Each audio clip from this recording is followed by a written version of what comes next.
the theory of multiple intelligences, and what is your role in that? Sure. Um, if I'm known anywhere except in psychology or education classes, it would be for the theory of multiple intelligences. Um, that was developed over 40 years ago. I developed it with help, but it was basically my theory for better or worse. And it's a critique, a criticism of the notion that there's a single thing called intelligence, and there's a test called the intelligence test or the IQ test. And if you take that test and do well, you're smart, which means you can do well in everything. If you get an average score, then you're average and you'll be average in everything. And if you don't do well, and it isn't because you were sick, but because you couldn't answer the questions, then you're not going to be able to do well in everything. So it's basically an argument, the standard test, that we have a computer in here. And if the computer is a good computer, we succeed at everything. If it's a bad computer, we fail at everything. If it's in between, we're okay. Um, my theory, I'll give you the up-to-date version, but it's basically not very changed from 1983, is our mind and our brain is better described as having 7 or 8 different computers. One computer deals with language, another with mathematics and logic, another with music, another with spatial, finding a way around small and wide spaces, another with bodily kinesthetic, gymnastics, exercise, dance, navigating, and so on. Um, Interpersonal, which is what we're doing now, trying to understand other people. Intrapersonal, trying to understand yourself. And what I call the naturalist intelligence, which is the ability to make consequential distinctions in the world between one animal and another, one plant and another, one product and another. And there may be more intelligences, but the basic argument is that we have a bunch of different computers, and the fact that I know that you're good with music tells me nothing about whether you're good with spatial or with understanding yourself. Those are separate intelligences. Psychologists, by and large, don't like the theory because they like the idea of a single test called the IQ test. I can ask you 10 questions and say, oh, you're smart, you're average, you're dumb. But the rest of the world already accepts, less because of my own work than because of the work of another psychologist, Daniel Goleman, who 10 years after I wrote my book, developed the idea of emotional intelligence, sometimes called EQ. And almost everybody now accepts the idea that being smart emotionally doesn't mean you're going to be good in school or bad in school. Those are two different kinds of intelligence. The difference between Goleman and me, and it's not a deep one, but it's an important one, is I think every intelligence can be used benignly or malignantly.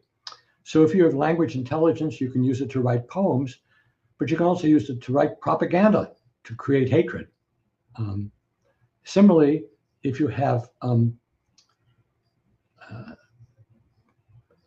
interpersonal intelligence, understanding at other people, you can use it to help people in need, or you can use it to torture them. As we're speaking, the leader of Syria has just been overthrown, Assad. His family's been there running the country for 51 years. And people say, oh, great, he was a tyrant and he's gone to Russia, where they welcomed him. But nobody has any idea what's going to happen in Syria a month later or a year later. And that's a question of what people's intelligence is used for. There could be people there who try to make it a less punitive country. The Assad family murdered hundreds of thousands of people, but there could be people who are every bit as doctrinaire and crazy and who are just going to murder other people. And Madagascar's history is unusual, but you could say the same thing about many countries in Africa and elsewhere. Be careful what you wish for, because you may not have liked President Biden, but when you're the man from Scranton, but the odds are out on what Mr. Trump is going to be like. And as I'm talking, the governments in France, England, Germany, other so-called NATO or Western countries are all in turmoil. Ukraine is a land war. South Korea, last week, the president called martial law. Uh, there's not a book with the right answers. And this is where education and psychology are very important. We can help people think better about the choices that they are faced with and how to make better choices. You ask about multiple intelligences, and I said that's what I'm best known for. Um, and all over the world, um, people have multiple intelligences schools. In fact, there's a man whom you might know, I don't know, who came to see me a month or two ago. Um, he comes from Scotland. He's a football player, but he has millions of dollars behind him. I think due to Richard Branson from Virgin Airlines, to make multiple intelligences measures for Africa, so we can find out not just who's going to be good in a typical IQ school, but who'll be good in schools which value other kinds of abilities like the ones I'm talking about. So multiple intelligence is kind of, if there's a obituary for me, it's going to say Gardner multiple intelligences. But my work over the last 30 years has been on what we call good work and good citizenship. And in any country which has any degree of political freedom, there is some sense of people being a citizen. In Rome, people weren't really citizens because there was just one emperor after another. But in most countries now, they call themselves democracy, and we have a notion of what it is to be a citizen. And everybody who isn't independently wealthy has to work or be on welfare. But if you are a citizen or a worker, you could be a very bad citizen. You could be interested only in yourself. You could vote for people who are your cronies. You could favor legislation that helps you, but not other people who are less fortunate than you.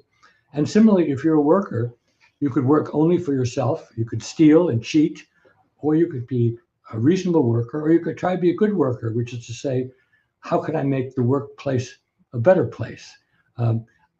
We don't know each other. In fact, I have to admit, I don't know how to pronounce your first name. How do you pronounce it? Okay, it's Taye, like you tying your shoe. Taye. Okay, very good. Now you have some power because you do a podcast and it's seen by people. You have a decision about who to invite on onto your podcast. You could invite people who are very wealthy, but their money is coming from very bad sources. Um, you could invite people who are very manipulative, influencers who just want you to buy their product, even though it's probably not good for you and might be dangerous.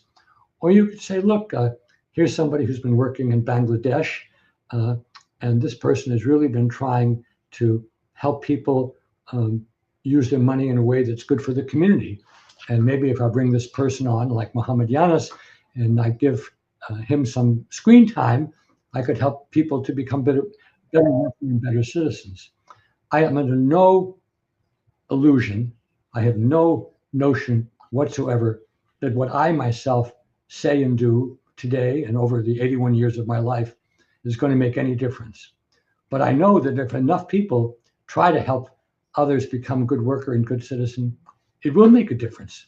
Um, and so that's why I read a lot of newspapers every day. And that's why I can talk a bit about South Korea and Greece and what's happening in uh, um, Angola or Kenya or Sudan. Because I think if we live in the world where we can get that information, we should try to understand it. And if we can contribute in some way, we should do so. Yes, indeed. I definitely agree. I'm a world traveler. I've been to about 70 countries, 20 African countries, and it's definitely a beautiful thing to have a global perspective. There's so much going on in the world.